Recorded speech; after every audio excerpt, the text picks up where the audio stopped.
देखिए अगर आपको ना पता हो तो मैं आपको बताता हूँ कि कल रात जो आप इंस्टाग्राम पर जिन्हें जो एस्थेटिक के नाम से जानते हैं, वो जिनका नाम जोलिंडर है, वो कल रात को एक्सपायर हो गया, मतलब उनकी डेथ हो गई है। और जो डेथ कॉज है उसमें अभी तो फ़िलहाल हार्ट अटैक का आया है, लेकिन वो पहले भी ना एन्यूरिज्म के नाम से एक प्रॉब्लम होती है, वो उससे थे। और इसमें क्या होता है कि जो हमारे आर्टरीज़ होती हैं और जो हमारी वेंस होती हैं उसमें स्वेलिंग की वजह से इश्यूज़ क्रिएट हो जाते हैं और कई बार वो फट जाता है, फिर ब्लॉकेज का इशू आ जाता है। तो बहुत सारे लोग बॉडी बिल्डिंग में ना इस चीज़ को टारगेट करते हैं कि यार बॉडी बिल्डर्स को हार्ट अटैक आ रहा है, तो चलो सबसे पहला रीज़न हार्ट अटैक का ही दे देते हैं। लेकिन अभी जो कॉज है वो क्लियर नहीं हुआ है, तो हार्ट अटैक भी था इन्हें और हो सकता है, और ये एन्यूरिज्म का जो इशू था वो भी हो सकता है।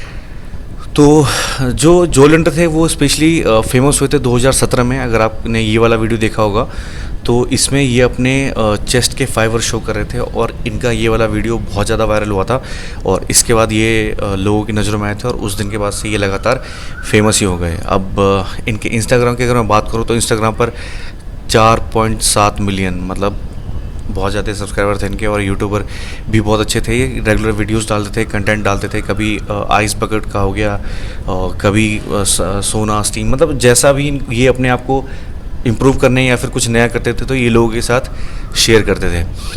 अब जब ये एक्सपायर हुए तो इनका जो एज था, मतलब ये भी नहीं था कि बहुत ज़्यादा पुराने बॉडी बिल्डर हैं या फिर बहुत ज़्यादा एज है कि जिसकी वजह से हार्ट अटैक या फिर कोई इशू हो जाए। बहुत कम एज के थे, मतलब 30 साल के आसपास के थे ये। और अगर मैं इनके डेट ऑफ बर्थ की बात करूँ तो 13 जनवरी 1993 के आसपास है। 13-14 जनवरी उनके 93 के पास है, तो ऑलमोस्ट ये 29-30 साल के होते हैं। और ये बहुत कम एज होती है, अगर हार्ट अटैक आता है तो भी बहुत कम एज है। हाँ, लेकिन इनके बारे में ना बोला जाता है कि ये 12 महीने, मतलब स्टार्टिंग जनवरी से लेके दिसंबर तक पूरे टाइम ऑन साइकिल रहते थे। ऑन साइकिल मतलब जो बॉडी बिल्डिंग से जुड़े हुए लोग हैं वो समझ सकते हैं। और ये मेरे ख्याल से कॉज हो सकता है हार्ट अटैक का। और इतना लंबा जो टाइम पीरियड होता है स्टेरॉइड्स का या फिर किसी भी साइकिल का, ये बहुत ज़्यादा होता है, क्योंकि आपको बीच में सेफ्टी के लिए भी गैप देना पड़ता है या फिर बाकी चीज़ों के लिए भी गैप देना पड़ता है। अब इन सब चीज़ों के बीच ना कुछ ऐसे लोग होते हैं जो बॉडी बिल्डर्स को बदनाम करने के लिए आ जाते हैं पीछे। जैसे मैंने आपको थोड़ी देर पहले बताया कि वो उन्हें कुछ नहीं पता और सबसे पहले वो यही टारगेट करता है कि हार्ट अटैक आ गया होगा, और हार्ट अटैक का मेन रीज़न स्टेरॉइड ही होगा।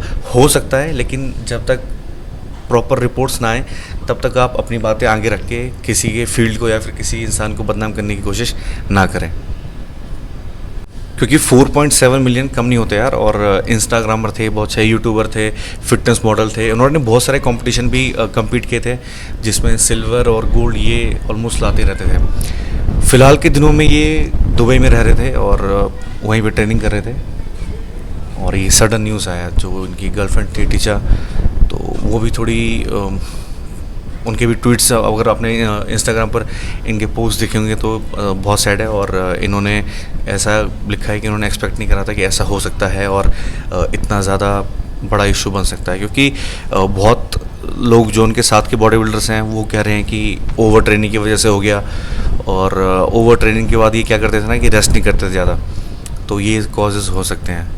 बट अभी कॉज क्लियर नहीं हुआ है, तो अगर आप कहीं भी देख रहे हैं हार्ट अटैक आया है या फिर ओवर वर्कआउट है या एन्यूरिज्म है, तो आपको इन सब पे बिलीव करने की ज़रूरत नहीं है।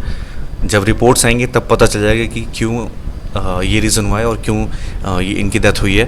तो तब तक के लिए बस ये है कि भगवान से हम लोग प्रार्थना कर सकते हैं कि इनकी आत्मा को शांति दें, और आगे क्या वर्ड कुछ होगा नहीं। ये था संडे, बहुत बेकार स्टार्ट हुआ, मतलब सुबह ही ये न्यूज़ आया।